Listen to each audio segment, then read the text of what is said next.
Hoje presencialmente. Não é? Que honra! Temos a alegria de receber aqui em nossos estúdios o Dr. Cristiano Stivaletti, médico que é parceiro da Nova Brasil FM já há um tempo e todas as terças-feiras nos brinda aqui com a sua participação, com seus esclarecimentos. Dr. Cristiano Stivaletti, muito obrigado, bem-vindo pela primeira vez aqui nos estúdios modernos e novos da Nova Brasil. Bom dia, Diego, bom dia, Ariane, bom dia a todos os ouvintes da Nova Brasil. Não, a surpresa muito gostosa, deu certo hoje, até que enfim, né? Até que enfim. Depois de tantos convites de vir presencialmente, hoje deu certo. Estou aqui ao vivo e em carne e osso. É isso aí. Você pode nos acompanhar por imagens, inclusive com youtube.com/novamanhã, youtube.com/novamanhã. Você nos acompanha com imagens aqui nessa conversa, nesse bate-papo com o Dr. Cristiano Stivaletti. Hoje o tema é... Câncer no intestino.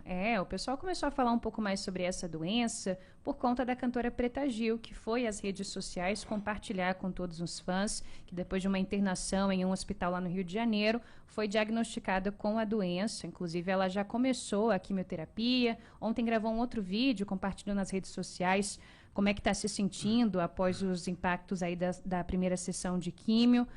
Doutor, câncer no intestino, como que se caracteriza essa doença? Ariane, é o segundo ou o terceiro câncer que mais mata, certo? Não é tão prevalente assim, mas é um câncer que geralmente, quando acontece, ele tem uma probabilidade de óbito muito alta. Então, o seguinte, toda pessoa, após os 50 anos, deveria fazer pelo menos uma colonoscopia, certo? Aquele exame que vê todo o intestino por dentro. Dependendo do resultado dessa colonoscopia, ela vai ter uma periodicidade para ela repetir o exame, né? Então, não deu nada, tá tudo limpinho, bonitinho, cada 5 anos. Tá. Apareceu alguma coisa, algum pólipo, alguma coisa diferente, cada 2 anos, cada 1 ano, certo? O câncer de intestino é uma doença que começa silenciosa, como a maior parte dos cânceres, né? Então, a gente não sente nada. Pode ser que às vezes aconteça de sair algum sangramento nas fezes, mas geralmente em estágio mais avançado. Geralmente quando se faz o diagnóstico por sintoma do câncer de cólon, né, o câncer de intestino, já é um câncer bastante avançado, grande, que determina uma perda de qualidade de vida enorme, às vezes, na pessoa. Quando se faz uma cirurgia para retirar desse câncer e ele já está um pouco grande, perde-se uma grande parte do intestino. Então a gente vai ter a necessidade de usar uma colostomia, às vezes para sempre, né? Perde-se muita da capacidade de absorção de água ou de outras coisas das fezes, né? Então da nossa própria alimentação, então diminui a nossa qualidade da nossa digestão e assim por diante. Doutor, o fato da cantora Preta Gil ter sido diagnosticada com câncer e já de imediato iniciar a quimioterapia, isso indica alguma gravidade desse câncer ou é protocolar o início da quimioterapia de imediato? Depende, Tá. né? Se ela descobriu essa neoplasia num exame de rotina que ela foi sem sintoma nenhum, é uma coisa. Agora, se ela começou a apresentar emagrecimento, se ela começou a apresentar sangue nas fezes e ela foi fazer o exame, aí significa que ela já tem uma doença no estágio avançado. Como a gente não tem acesso aos exames dela, ao quadro clínico dela, né, que é particular a ela mesma, a gente não tem como saber. Mas, basicamente, é assim, quando ele já apresenta sintomas, é porque o tamanho dele já não é dos mais bonitinhos, não. O câncer do intestino é conhecido também como câncer coloretal. Coloretal, né? isso mesmo. Então, todo o nosso intestino grosso, né, que é o cólon ascendente transverso, descendente sigmoide, e o reto, basicamente eles têm uma dinâmica parecida, né? Os mesmos tipos de câncer, os mesmos tipos de coisas que acometem. Então é pólipo, é divertículo, que pode aparecer lá. Então, a orientação, doutor, é a partir dos 50 anos, homens e mulheres devem fazer a colonoscopia, e aí a periodicidade vai depender se no primeiro exame foi encontrado alguma coisa ou não. Agora, se você tem um caso na família, de um parente próximo, tem alguma orientação diferente? Aí a sua necessidade aumenta, né? Aumenta de você fazer esse rastreamento. O câncer de cólon, ele tem a ver com a família, mas ele não tem muito a ver com a genética. Tá. Como assim? Vou explicar. Tem a ver com os hábitos, Então, dentro de uma família, às vezes tem pessoas que não são parentes e acabam tendo as mesmas doenças por causa do que come, por causa do tipo da quantidade de fibra que ingere, por causa da periodicidade que vai ao banheiro e assim por diante. Então, a gente sabe que manter um hábito intestinal saudável depende, primeiro, do que você come e depois do tanto que você se habitua a ir ao banheiro, né? Tem gente que fica segurando 5, 6, 7 dias. E tem gente que vai todo dia na mesma hora, basicamente. Né? Então, isso é um bom hábito, é um hábito saudável, um hábito que todo mundo deveria seguir. E o que a gente come, né? O que são as coisas que podem causar o câncer de intestino? Basicamente, é excesso de gordura na alimentação, falta de fibras. Acho que é talvez mais importante ainda do que o... Onde tem fibra, doutor? Só para a gente ajudar o nosso ouvinte. Então, nos vegetais integrais, né? Nos cereais integrais, aveia, farelo de trigo, linhaça, essas coisas. Nas frutas e nas verduras cruas, né? Que tem uma porcentagem de fibra muito, muito grande.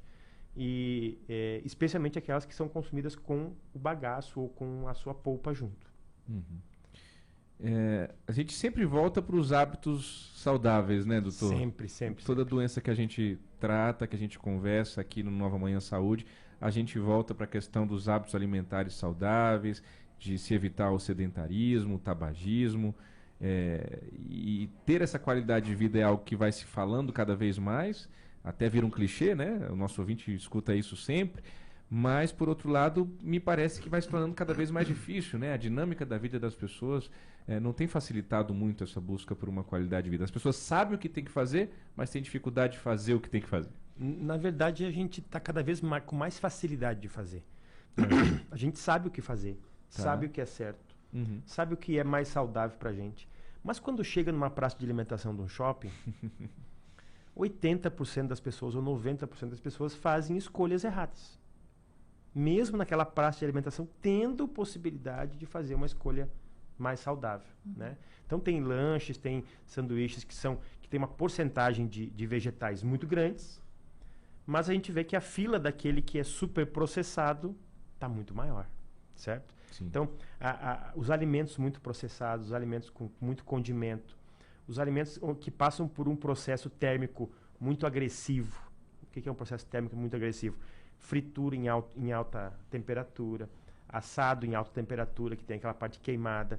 Isso tudo vai levando a um aumento da probabilidade de aparecimento do câncer do intestino.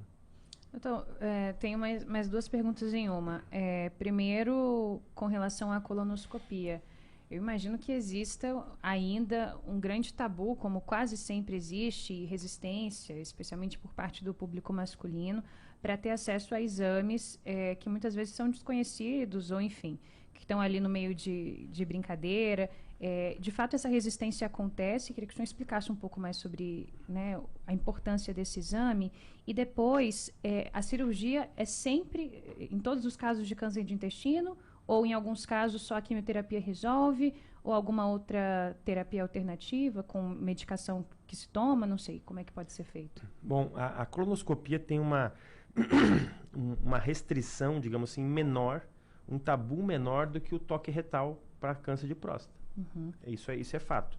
Só que é um exame muitíssimo mais complexo do que um toque, né?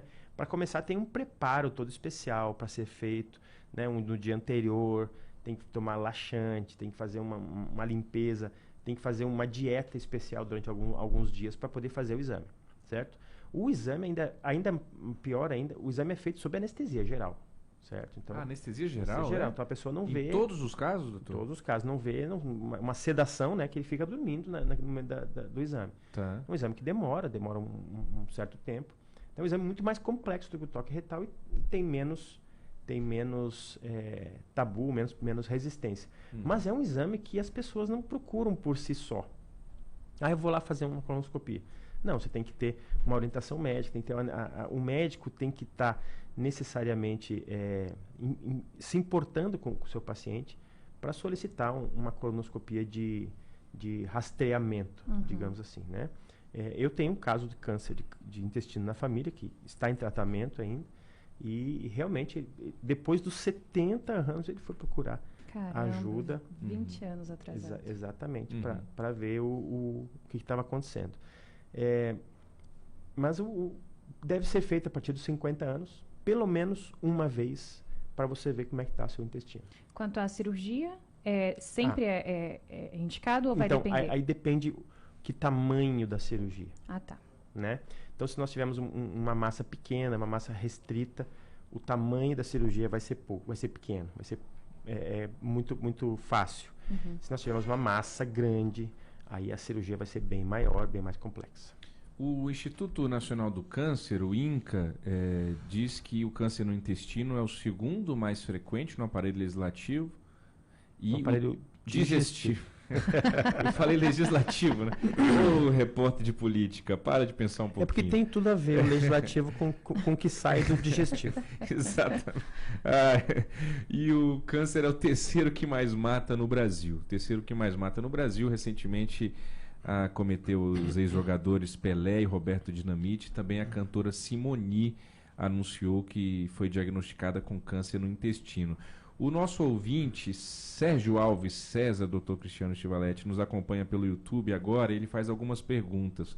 A primeira é se o exame, a colonoscopia, ele se refere, detecta imediatamente a existência do câncer ou não, e se é possível haver câncer de intestino na adolescência. Possibilidade sempre existe, né? Mas é um câncer, aí seria um câncer diferente, né? Um outro tipo de célula que cresceu, um outro tipo de malignidade que apareceu ali. A colonoscopia detecta mais de 95% dos cânceres no estágio inicial, certo? Então, se for no estágio inicial, ele vai detectar quase com certeza absoluta com o exame de colonoscopia. Esse outro 5% talvez sejam câncer no estágio muito inicial, que não foi conseguido ser visualizado no exame. Okay. Tá aí. Esse foi o Nova Manhã Saúde. Recebemos hoje aqui ao vivo nos nossos estúdios o Dr. Cristiano Stivaletti. Ele que é médico, está sempre com a gente aqui às terças-feiras, falando sobre assuntos importantes para que a gente tenha aí uma melhor saúde, melhor qualidade de vida. Doutor, bom dia, seja sempre bem-vindo. Pode voltar mais vezes aqui. Se der, eu consigo chegar. Valeu. Correria grande, né, doutor? É bastante. Obrigado pela parceria, obrigado mais uma vez. Muito obrigado a vocês e uma boa semana. Um abraço. Esse foi o Nova Manhã Saúde.